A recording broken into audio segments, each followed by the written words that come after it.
સ્વાગત છે આપણા એક નવા વિડીયોની અંદર। આજે આપણે પહોંચી ગયા છે જૂનાગઢ ઉપરકોટના કિલ્લાની અંદર, તો તેનો તમને પૂરો ઇતિહાસ જણાવીશું। તો મિત્રો આજે આપણે વાત કરવા જઈ રહ્યા છે જૂનાગઢ ઉપરકોટ કિલ્લાનો પૂરો ઇતિહાસ તમને અહીંયાના જે કાકા રહે છે તે આપણને જણાવશે, તો ધ્યાનથી ઇતિહાસ સાંભળજો અને જોરદાર વિડીયો છે, તો વિડીયો એન્ડ સુધી જરૂર જોજો મિત્રો। બરાબર છે મિત્રો, હવે સ્ટાર્ટ કરીએ। હવે આખા વરોમાં જુનાગઢમાં તમારા જેવા 80 થી 90 લાખ માણસો આવે, ઘરેથી પૈસા ખર્ચીને પાછા આવી જાય, પણ જુનાગઢમાં શું કામ આવે એ ખબર પડે। આ 5 કિલોમીટરનો કિલ્લો છે, આ કિલ્લો બનાવેલ છે ઉગ્રેસન મહારાજે। કૃષ્ણ ભગવાનના નાના અને કંસના પિતા થઈ ગયા, આખો કિલ્લો બનાવ્યો। એક જ આખો રેવચલ નામનો મોટો વિશાળ પર્વત હતો, ઊંચાઈ ઉપર આ કિલ્લો બનાવ્યો, એટલે આ કિલ્લાનું નામ છે ઉપરકોટ કિલ્લો। પેલા જૂનું ગામ આખું આ કિલ્લામાં હતું, આ બહાર જેટલું ફરો નહીં જંગલ હતું, અત્યારે કિલ્લામાં જંગલ ને 12 ગામ છે। હવે આખા ગુજરાતમાંથી માણસો ઊંધું આવે, એક વાવ ને કૂવો, વાવ કૂવા તમારા ગામમાં હોય, પાણાનો ઇતિહાસ છે કે અહીંના રાજાએ 150 ફૂટ ખોદી આખા ગામને પાણી પીવા માટે વાવ બનાવી। વાવમાંથી પાણી ન આવ્યું તો પેલાનો વખત મહારાજ જ્યોતિષને માનતા, જ્યોતિષ એટલે બ્રાહ્મણ। જ્યોતિષ મહારાજે એવું કીધું કે આ વાવની અંદર જે સગી બે બહેનો બલિદાન આપે, ભોગ આપે તો પાણી આવે।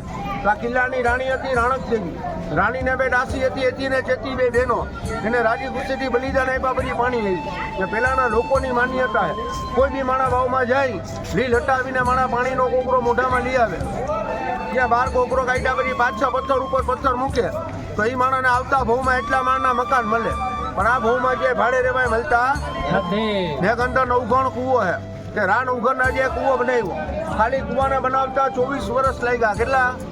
1020માં કામકાજ શરૂ થયું, 1044માં કામ પૂરું થયું। એટલે ગુજરાત કાઠિયાવાડની કહેવત છે કે અડી કડી વાવને નવઘણ કૂવો ને નો જુએ જીવતો કૂવો। પણ કહેવત શું કામ છે? પેલા માણસ ગિરનારની યાત્રા કરે, પછી માણસ આખું સૌરાષ્ટ્ર ફરે, તો માણસ જ્યાં લગી વાવને કૂવો ન જુએ ત્યાં લગી માણસ જીવતો મરી ગયેલ સમાન ગણાય। આ માણસ વાવને કૂવો જોવાય આવે ને અંદર એક રાણક દેવીનો મહેલ છે। તો તમને ખ્યાલ હોય કે ગુજરાત પાટણનો રાજા કોણ થઈ ગયું? સિદ્ધરાજ જયસિંહ। જેના કિલ્લાની રાણી હતી રાણક દેવી। એ રાણક દેવીને લેવા માટે સિદ્ધરાજે આ કિલ્લાની ફરતી 12 વર્ષ સુધી છાવણી નાખી, 12 વર્ષ સુધી દરવાજા બંધ હતા। તો આપણામાં એક કહેવત છે, ઘર ફૂટે ને ઘર જાય। અહીંનો રાજા હતો, એના 2 હગા ભાણેજો ફૂટી ગયા, એના નામ હતા ડેસર ને વિસર। જેને 12 અનાજ લેવા મોકલ્યા, અનાજની પોઠુની અંદર દુશ્મનો ભરી ને દગેથી દરવાજો ખોલાવ્યો। આ કિલ્લાનો રાજા પછી મરાણા ને રાજાને 2 છોકરા હતા, એક 7 વર્ષનો, કોઈ 9 વર્ષનો। 2 છોકરાઓને પછાડીને માર્યા હતા સિદ્ધરાજે।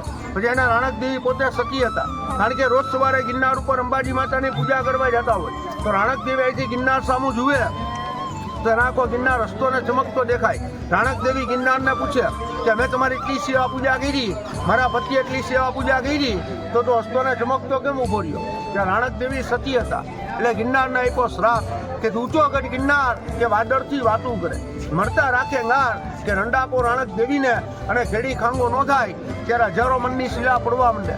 રાણક દેવીને મોટા મોટા ઋષિ મુનિઓ આખું ગામ ભેગું થઈને કહે આ ગિરનાર પડી જાય તો જુનાગઢમાં કોઈ યાત્રા કરવા ન આવે, આ જુનાગઢની કોઈ નામો નિશાની ન રહીએ।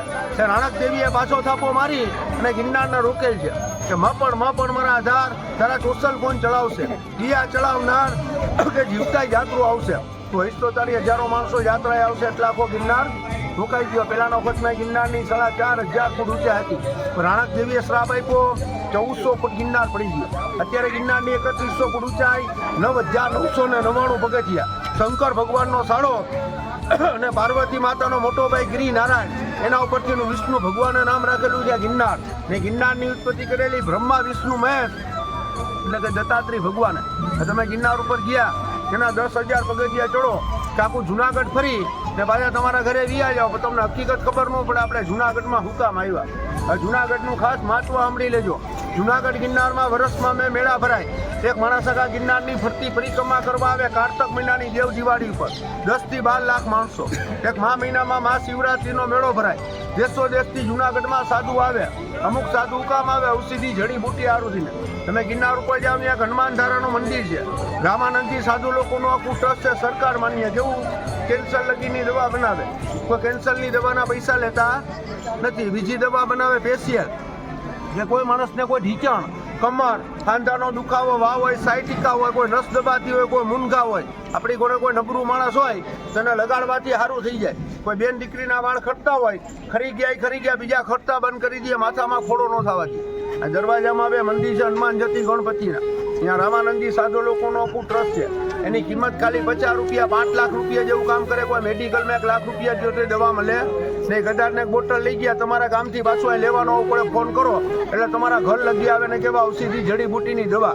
ને બીજું તમે ગિરનાર તળેટીથી આગળ આવો તો વચમાં એક દામોદર કુંડ આવે કે જુનાગઢમાં ભગત થઈ ગયા નરસિંહ મહેતા. હજી 220 કિલોમીટર ભાવનગર જિલ્લાનું તળાજા ગામ કહેવાય. ત્યાં પોતાના પરિવારની એટલે ભક્તિ કરતા, તેના ઘરના આવે ને હું કીધું તમે ભક્તિ જ કરો છો, કોઈ કામ ધંધો નથી કરતા. ત્યારે ભાગીને જુનાગઢમાં આવ્યા ને જુનાગઢમાં નરસિંહ મહેતા એક જ એવા ભગત થઈ ગયા કે નરસિંહ મહેતાના કામ કરવાનું થઈને ભગવાનને 52 વખત આવવું પડ્યું. એટલે દામોદર પુણ્ય જ કહેવત છે કે નો નાયો ગંગા ગોમતી કે ન ચીડો ગઢ ગિરનાર કે નો નાયો દામોદર પુણ્યને હેડે ગયો અવતાર. પહેલાનો વખતમાં જેટલું માણસ જુનાગઢમાં આવે એ પહેલા દામોદર કુંડમાં સ્નાન કર્યા પછી ગિરનાર ચડે. ના ખંડેર કેવી રીતના થયું તમને કહી દઉં કે આ જુનાગઢની અંદર જુનાગઢનો છેલ્લો હિન્દુ રાજા થઈ ગયો રા માંડલિક રાજા. પહેલાના વખતમાં કિલ્લામાં આવ્યું હતું કોઈ રાજા કે રાણી રાજ કરવા આવે અને ચારણની દીકરી તિલક કરવા જાય. અહીંના રાજાને તિલક કરવા જાય તો અહીંનો રાજા ચારેય દિશા ફરી જાય, કારણ કે પોતાની નીતિ ખરાબ થઈ જાય. પોતાની બેન માનવાની બદલે પોતાની પત્ની માને. ત્યારે છોકરી એની માને કહે છે કે માં રા ફરે છે. એની માં શું કહે છે, બેટા રા નથી ફરતો, હવે રાનો દી ફરે. ને ત્યારે એની માં શ્રાપ આપે કે હું સંભાળીશ માંડલિક, તારું કાંઈ રાપણું રહેશે નહીં. ભમતો માગીશ ભીખ કે તારા મહેલ ઠેકાણે મસ્જિદ અને ગામ ઠેકાણે જંગલ. કિલ્લામાં મહેલ હતો એ મસ્જિદ થઈ ગઈ ને ગામ હતું એ જંગલ થઈ ગયું. છેલ્લે જુનાગઢમાં મુસ્લિમ લોકોનું રાજ આવ્યું. ત્યારે 1947માં જુનાગઢમાં આવ્યા હતા સરદાર વલ્લભભાઈ પટેલ. એના આખા જુનાગઢને આઝાદ કરાવ્યું. એના નવા બતાવી પાકિસ્તાન વ્યા ગયા. જે કાંઈ પહેલા રાજાની વસ્તુ હતી, ઢાલ, તલવાર, હથિયાર, રાજાની ખુરશી, અત્યારે જુનાગઢનું મ્યુઝિયમમાં મૂકેલ છે, પણ મ્યુઝિયમ તમને જોવા મળે નહીં. ને જુનાગઢમાં ભગત કેવા થઈ ગયા નરસિંહ મહેતા કે માણસ કોઈ મરી જાય કે ગુજરી જાય તો કોકને સમાધિ દે, કોકને અગ્નિ સંસ્કાર દે. પણ દુનિયામાં નરસિંહ મહેતા એક જ એવા ભગત થઈ ગયા કે એની સમાધિ નથી દીધી ને અગ્નિ સંસ્કાર નથી દીધો. અહીંથી 60 કિલોમીટર માંગરોળ ગામ કહેવાય. ત્યાં પોતાના હગાવાલાની ઘરે ગયા, પોતાનું દિયાદ થઈ ગયું, ગુજરી ગયા. ત્યારે એનું સપ છે ને સાક્ષાત કૃષ્ણ ભગવાન ઉપાડીને લઈ ગયા. એટલા દુનિયામાં ભગત એવા થઈ ગયા. ને બીજો ઇતિહાસ કીધો કે કિલ્લાના રાજાના બે છોકરાને માર્યા હતા સિદ્ધરાજ. પછી અહીંની રાણક દેવી પોતાના પતિનું મસ્તક લઈ ને વઢવાણ ગામ ભોગવવાના કાંઠે એની મેળે સતી થઈ ગયા. પહેલાના જમાનામાં એની મેળે સતી થઈ ગયા હતા. અત્યારે કોઈ સતી થાય ને બીજાને કરી દી. હવે એટલું ગાઈડ સમજાવવા આવ્યું હોય તો તમારે અહીંયા ઓછામાં ઓછા છે ને 1200 રૂપિયા ગાઈડના ભરવા પડે. તો તમે એટલે છેટેથી આવ્યા, તમને પ્રેમથી સમજાવ્યું. કોઈને એમ થાય કે ભાઈ ગાઈડ ભાઈને ચા પાણી દેવાના ન દો તોય કાંઈ નહીં. તો મિત્રો આટલેથી આપણો વિડીયો સમાપ્ત કરીએ છીએ. વિડીયો સારો લાગ્યો હોય તો લાઈક શેર સબસ્ક્રાઈબ જરૂર કરજો. જય માતા.